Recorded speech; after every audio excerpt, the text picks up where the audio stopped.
जादुई थाली। अजी क्यों जिद पर तने हुए हैं? धरती पर खड़े होने का बल नहीं बचा तुम्हारे शरीर के भीतर। राम ना करे तुमको कुछ हो गया तो इस बुढ़ापे में मैं किसके सहारे काटूंगी? पन्ना, अगर जाऊंगा नहीं तो कमाऊंगा क्या? फिर खाएंगे क्या? ये पापी पेट तो नहीं मानेगा ना।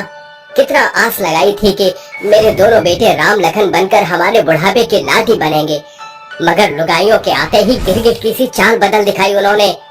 बेटों के छोड़ जाने के बाद 60 वर्षीय गजोधर अपनी पत्नी पन्ना के संग गांव के अंतिम छोर में बसे नदी के किनारे एक गुमटी डालकर गुजर बसर कर रहे थे। अच्छा, मैं जाता हूँ, तुम भीतर से किवाड़ कस लो। घर का दाना पानी चलाने के खातिर गजोधर सारा दिन सड़कों पर घूमकर कबाड़ टटोलता और उन्हें बोरियों में भरकर मोहसिन भंगार वाले के हाथों बेचा करता था। राम राम मोहसिन भाई, ये लो, जल्दी से इस कबाड़ का भार तोलकर दाम दे दो।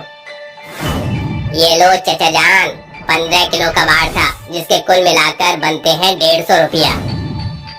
अरे जो भी बन पड़ता है दे दो भाई। गजोधर उन पैसों के मुट्ठी में बांधकर घर लौटते हुए खुद से बतियाते हुए बढ़ता जा रहा था। एक सवेर से सांझ तक घुमक्कड़ की तरह किवाड़ बिन चुन कर भी सिर्फ 150 रुपए हाथ लगे हैं। ये तो बनिए की उधारी चुकाने में ही बराबर हो जाएगी। आज का राशन पानी कैसे मोल लूंगा? गजोधर को जो बात पूरे रास्ते खलती है उसके संग वही होता है। बनिया उसे पैसे लेने के बाद अपना पल्ला झड़पते हुए उसे दुकान से भगा देता है। क्या बात है जी, आप परेशान क्यों दिखाई पड़ रही हैं? पन्ना, धिक्कार है, जो मैं भर सक तुम्हारा पेट भी नहीं पाल सकता।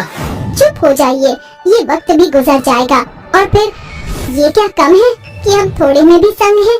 सीमित भंडारण होने के चलते जहाँ बुढ़ापे की उम्र में उन्हें अत्यधिक पोषक तत्व से परिपूर्ण आहार खाना था, वहाँ बूढ़े दंपति आधा पेट खाकर एक दूसरे के आगे अपनी झूठी तृप्ति भरा रुझान प्रकट करते हैं। हर एक दिन गजोधर सड़क पर घूमकर जो कबाड़ चुनता, उसी से वह रात में अपने पेट की आग को बुझा पाते थे। एक रोज जब गजोधर घर लौटते हुए कहता है, सवेरे से अब तक एक पैसे का भी कबाड़ नहीं दिखाई पड़ा। एकाएक उसकी बूढ़ी निगाह रास्ते के बीचों बीच पड़ी एक साधारण थाली पर जाती है। गजोधर उसे लेकर घर आकर अपनी पत्नी को देता है।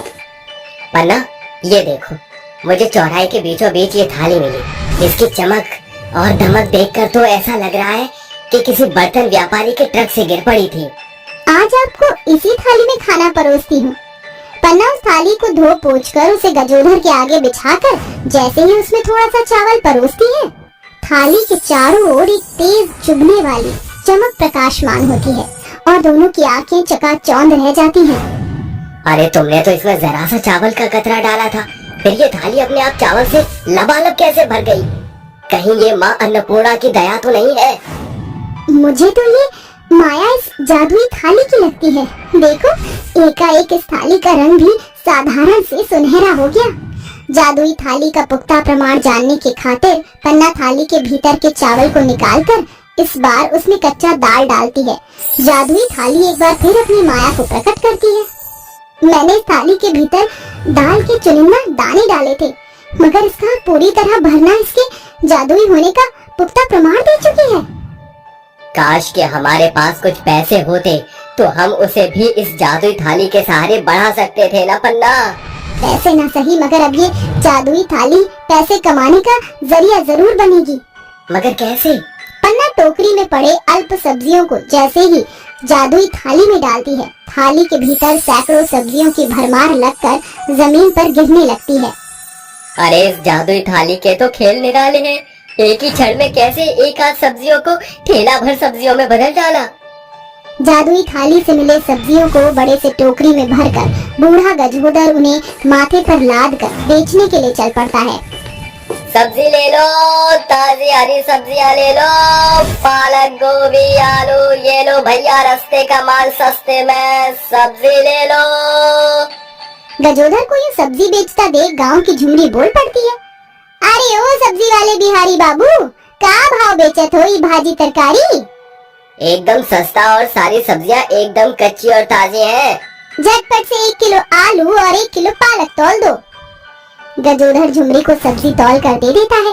तभी झुमरी उसे पैसे देते हुए कहती है, अरे ये रास्ते का माल सस्ते में क्या मतलब था?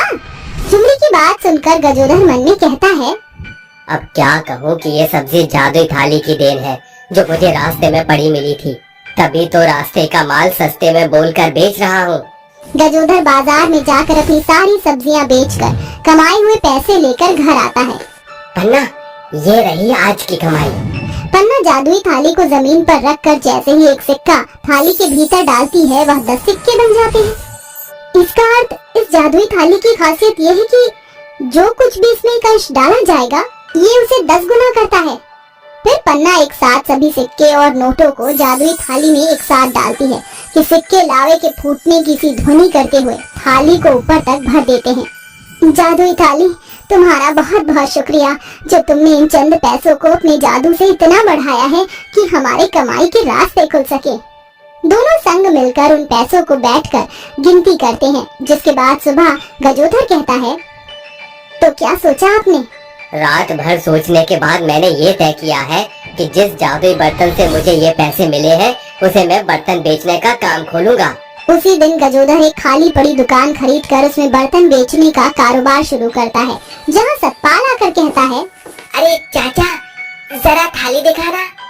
तभी उसके बगल में बैठी पत्नी झुमरी कहती है, हाय भैया सजनवा, ईता उन्हें भाजी तरकारी वाले चाचा हैं जौन से हम कल सब्जी खरीद रहे। इतनी जल्दी धंधा हेर फेर कर डाला। अरे बिटिया, जो बीत गया वो बीत गया, अब ये पन्ना बर्तन भंडार ही मेरा पुख्ता काम है। गजोधर एक एक करके उन्हें कई बर्तन दिखाता है। तभी झुमरी की नजर कोने में रखी जादुई थाली पर पड़ती है। वो थाली की नक्काशी बड़ी नीक है। माफ करना, वो थाली बिकाऊ नहीं, दरअसल वो थाली इस बर्तन की दुकान की शोभा है। दोनों बर्तन खरीद कर गजोधर को पैसे देकर जाते हैं और गजोधर कहता है, ये इस दुकान की पहली कमाई है, जादुई थाली, इसे मैं तुम्हें सौंपता हूँ। हर एक दिन की शुरुआत गजोधर अपनी जादुई थाली का बखान करके करता। कुछ ही दिन में उसके बर्तन की दुकान परवान चढ़ जाती है।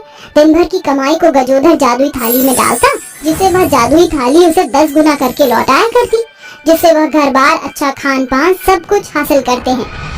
इस जादुई थाली के चलते हम बूढ़े बुढ़िया के पास आज सब कुछ है।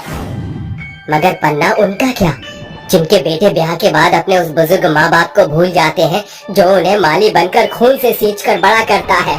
वही बच्चे उन्हें कांटों में लाकर छोड़ देते हैं। गजोधर जादुई थाली में अपनी सारी कमाई डालता है।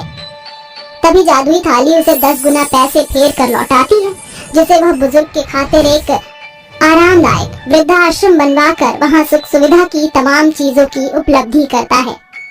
हम बूढ़े बुढ़िया ने जो झेला है, वो अब उम्र के इस पड़ाव में किसी और बुजुर्ग को नहीं झेलना होगा।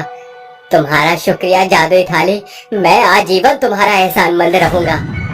तुमने सिर्फ न हमारा पेट भरा है, बल्कि अपनी जादुई शक्ति से हमको फर्श से अर्श तक पहुंचाया है। इस तरह वह दंपति आगे भी जादुई थाली का लगातार सदुपयोग करते हैं।